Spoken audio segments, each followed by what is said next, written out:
Lodabar are the places you go within yourself when you feel down, sad, when you feel like you lack,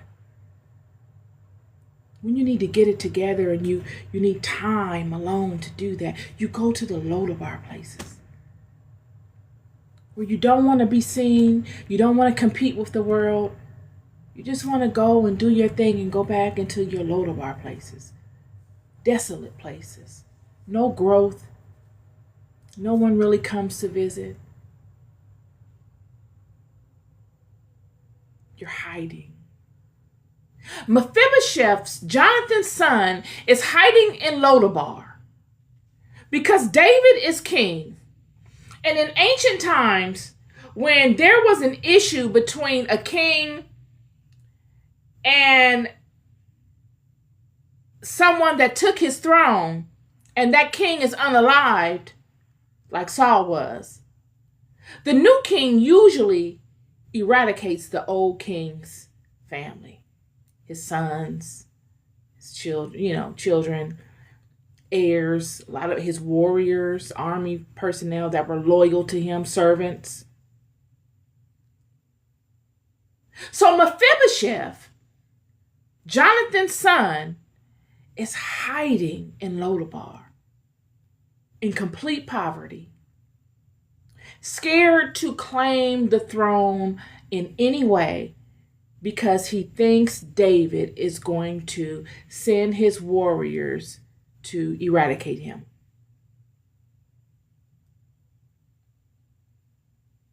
And he makes do in Lodabar. He makes Lodabar his permanent place of residency.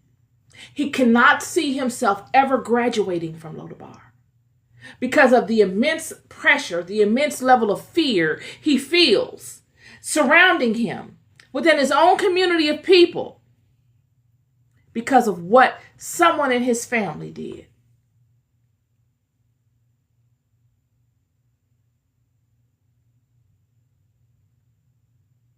And David sends for him.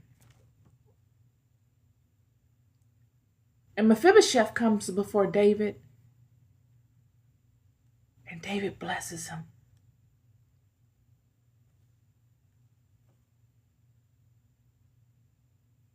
David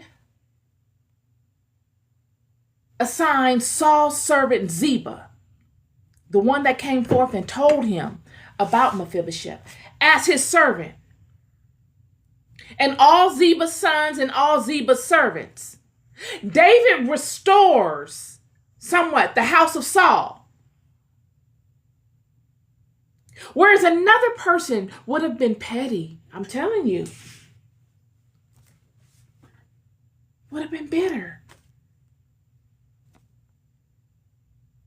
would have allowed the idea of revenge and resentfulness to fuel them in their overcoming all that Saul unnecessarily put through David through.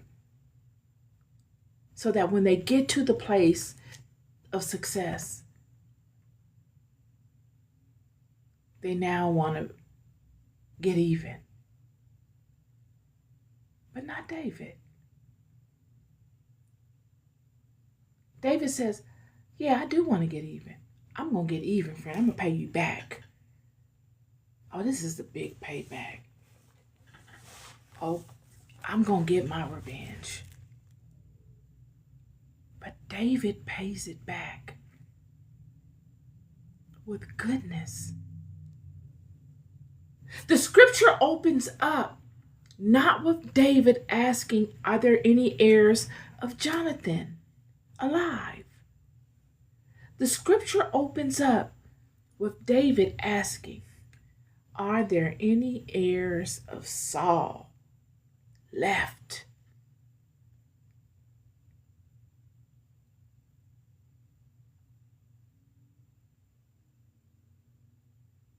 David blesses the house of Saul. He somewhat restores them, but under his kingdom.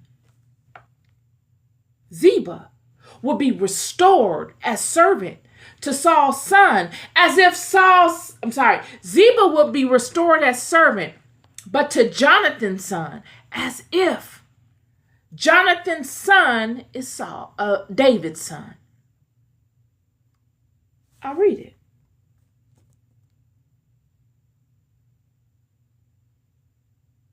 David said unto him, Fear not, for I will surely show thee kindness for Jonathan thy father's sake, and will restore thee all the land of Saul thy father. He's given him all his land back.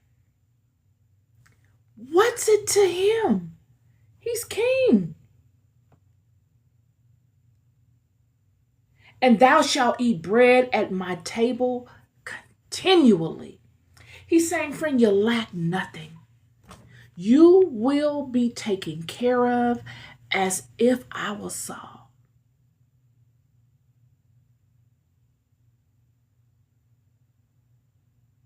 I will bless you as if I was your own grandfather, as if I was your father, Jonathan, because of the kindness that Jonathan showed me. God said you can repay kindness with kindness. And David said, I will lavish it on you. Have you ever had somebody show you kindness when you really needed it? Have you?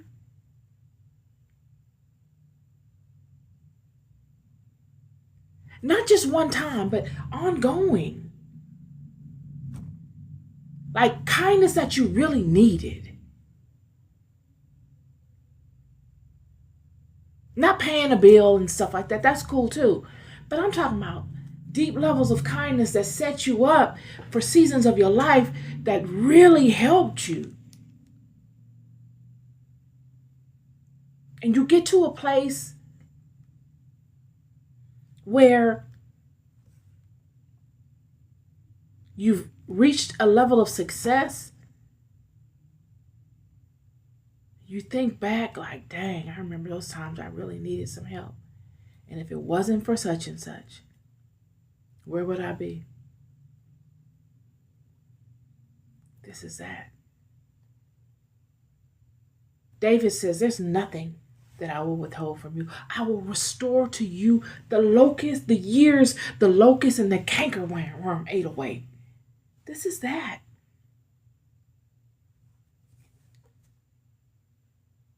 You will eat bread continually from my table. You will have servants provide for you. Then the king called to Ziba, Saul's servant, and said unto him, I have given unto thy master's son all that pertained to Saul and to all his house. I've restored it. All that Saul had, I've given back unto his house. His grandson Jonathan has it. He's establishing a level of communication to Ziba to let him know your role is being reestablished. I've given Mephibosheth all that would have come to Jonathan. All of it. Thou therefore and thy sons and thy servants shall till the land for him. That's your job. You will go back into your role as a servant for Saul, but in lieu of Saul, you will serve Mephibosheth. You will till the ground. You will farm for him. You will clean up around the area. You will do everything that you would have done for Saul, but you will do it for Mephibosheth.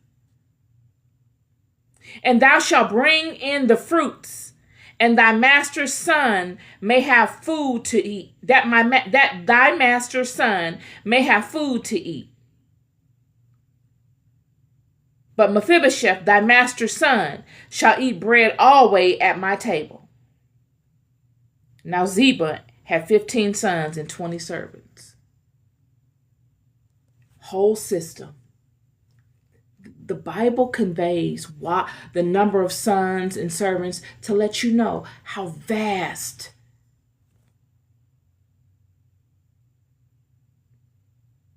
the kingdom, if you want to call it that, was that David gave to Saul's one heir, Mephibosheth.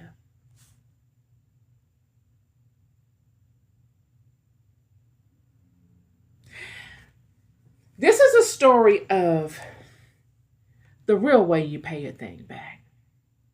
I spoke to yesterday on my podcast episode of knowing your role. And instead of complaining about the things that befall you in your life, it is your job to alchemize them. David alchemized his walk